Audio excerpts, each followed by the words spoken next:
কাঁচা আমের যে কোনো ধরনের আচার খেতে কম বেশি সবারই কিন্তু ভীষণ ভালো লাগে।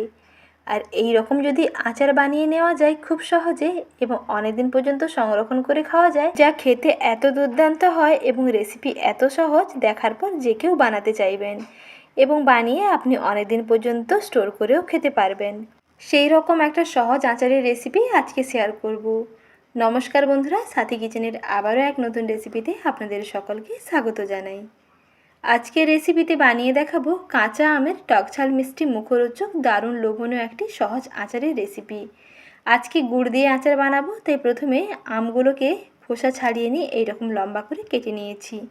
আর আমের খোসাটা বাদ দিয়ে আঁটির মধ্যে যে বীজটা থাকে, বীজটা বাদ দিয়ে আঁটি সমেত আমগুলোকে এইরকম লম্বা লম্বা টুকরো করে কেটে নিতে হবে। তারপরে এই আমগুলোকে জলের মধ্যে একটুক্ষণ ডুবিয়ে রাখতে হবে, তাই সেই জলের মধ্যে 1 চামচ নুন দিয়ে দিতে হবে। আর নুনের সঙ্গে এখানে হাফ চামচেরও একটু কম চুন দিতে পারেন। চুন এবং নুন জলের মধ্যে আমগুলোকে ডুবিয়ে রাখলে আমের মধ্যে টক ভাব এবং কষ্টে ভাবটা অনেক চলে যায়।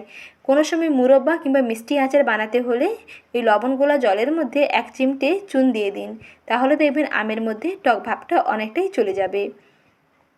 এখন আমগুলোকে ডুবিয়ে রাখতে হবে প্রায় 30 মিনিট থেকে 40 মিনিট, যাতে আমগুলোর মধ্যে নুন ভাবটাও ভালোভাবে ঢুকে যায় এবং আমের টকটা অনেকটা চলে যায়। 30 থেকে 40 মিনিট পর আমগুলোকে সেই নুন জল থেকে ছেঁকে নিয়েছি। এখন এগুলোকে একটু চড়া রোদের মধ্যে শুকিয়ে নেব। এই পর্যায়েও শুকিয়ে নিতে পারেন, আর না হলে এর কালারটা যাতে খুব বেটার আসে তার জন্য এর মধ্যে আমি 1 চিমটে লবণ এবং হলুদের গুঁড়ো মিশিয়ে নিয়ে তারপরে রোদের মধ্যে শুকিয়ে নিচ্ছি। এই রকম একটু হলুদের গুঁড়ো মিশিয়ে নিলে আচারের কালারটা দেখবেন বেশ দুর্দান্ত আসে। বেশ গুড় দিয়ে বানালে লালচে কালার হবে, তার জন্য এখানে একটু হলুদ গুঁড়ো দিয়ে আমগুলোকে রোদের মধ্যে শুকোতে দিলাম। ভালো করে নুন ও হলুদটা মেখে নিয়েছি। এখন আমগুলোকে চড়া রোদের মধ্যে এপিড ওপিড উল্টে পাল্টে প্রায় 1 থেকে 1.5 ঘন্টা মতন শুকিয়ে নেব।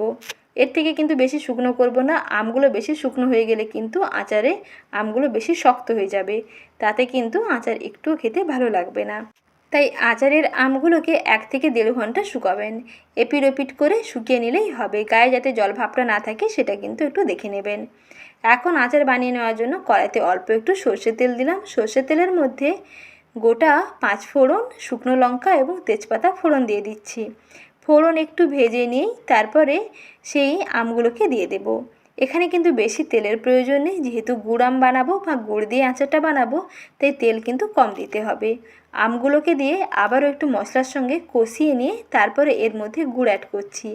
আর শুকনো গুড় দিলে সরাসরি কিন্তু গুড় দেবেন না, গুড় একটু জলে মিশিয়ে রাখবেন। জলে ভিজিয়ে নিয়ে সেই ভেজানো গুড় জল সমেত দিয়ে দেবেন, তাহলে আচারের মধ্যে যে গ্রেভিটা হবে খুব দুর্দান্ত হবে। আর এই আচার যদি বেশি দিন স্টোর করে রাখতে চান তাহলে অবশ্যই আচারের শেষ হয়ে গেলে 1 টেবিল চামচ ভিনিগার অ্যাড করে ফেলুন, তাহলে দেখবেন আচার অনেক দিন পর্যন্ত ভালো থাকবে। এখন এই গুড়ের শিরার মধ্যে আমগুলোকে ফুটিয়ে নেব প্রায় 4 থেকে 5 মিনিট। 4 থেকে 5 মিনিট পরে দেখবেন আমগুলো অনেকটা নরম হয়ে যাবে এবং এই গুড়টাও দেখবেন অনেকটা টেনে আসবে। একটা ঢাকনা দিয়ে ঢেকে দিলাম যাতে আমটা বেশ তাড়াতাড়ি সেদ্ধ হয়ে যায়। আর এই গুড় জলের মধ্যে আমগুলোকে ডুবিয়ে রাখবো প্রায় 3 থেকে 4 ঘন্টা।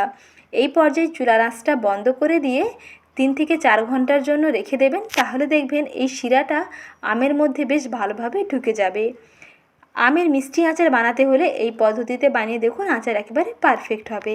আর এখানে আচারের জন্য যে মশলাটা রেডি করে নিয়েছি, সেই মশলার মধ্যে কী কী নিয়েছি দেখুন। 1 চামচ ধনে, 1 চামচ জিরে, 1 চামচ মৌরি এবং 1 চামচ 5 ফোড়ন ও 2টো শুকনো লঙ্কা। শুকনো কড়াইতে চুলার আঁচটা মাঝারিতে রেখে একটুখানি সময় নিয়ে ভেজে নিয়েছি। খুব বেশি লাল করে ভাজবেন না, তাহলে কিন্তু আচারটা তেতো লাগবে, কারণ এই মশলা কিন্তু বেশি পুড়ে গেলে তেতো লাগবে, আচারও তেতো লাগে। তাই হালকা ভেজে নিয়ে এরকম গুঁড়ো করে নেবেন। আর আচারের মশলা আধা ভাঙা করে গুঁড়ো করবেন, একেবারে মিহি করে গুঁড়ো করার প্রয়োজন নেই। এখন আমগুলো দেখুন কত সুন্দরভাবে শিরাটা সোপ করে নিয়েছে। আমের কালারটাও দেখুন কত সুন্দর চেঞ্জ হয়ে গেছে, অনেকটা লালচে হয়ে গেছে এবং আমগুলো দেখুন বেশ গোটা গোটা আছে, কোথাও কিন্তু ঘেটে যায়নি। এই পর্যায়ে চুলার আঁচটা আবারও অন করে দিয়েছি। তারপরে সেই ভাজা মশলা এবং 1 চিমটে লবণ দিয়ে আরও কিছুক্ষণ রান্না করে নেব। যখন এই শিরাটা একেবারে চিটচিটে হয়ে আসবে, একটু হাতের মধ্যে নিয়ে চেক করে নেবেন যে গুড়ের পাকটা বেশ ভালোভাবে হয়ে গেছে। বেশ চিটচিটে হয়ে গেছে, তাহলেই বুঝতে পারবেন যে আচার একেবারেই রেডি। আর আচার এইরকম শুকনো শুকনো করে বানাতে হবে। গুড় দিয়ে আমের আচারের এই সহজ রেসিপিটি এইভাবে বানিয়ে ফেলুন, আর এই আচার একবার বানিয়ে আপনি 1 মাস থেকে 2 মাস স্টোর করে খেতে পারবেন। আর যদি এটা 6 মাসের বেশি সংরক্ষণ করতে চান, তাহলে এর মধ্যে 1 টেবিল চামচ ভিনিগার দিয়ে আরও 1 মিনিট মতন ফুটিয়ে তারপরে গ্যাসের আঁচটা বন্ধ করে ঠান্ডা করে নিয়ে একটা কাঁচের বয়ামে ভরে রেখে দিন। মাঝে মাঝে একটু রোদের মধ্যে দিয়ে দিন, তাহলে দেখবেন 6 মাসের বেশি এটা সংরক্ষণ করে খেতে পারবেন।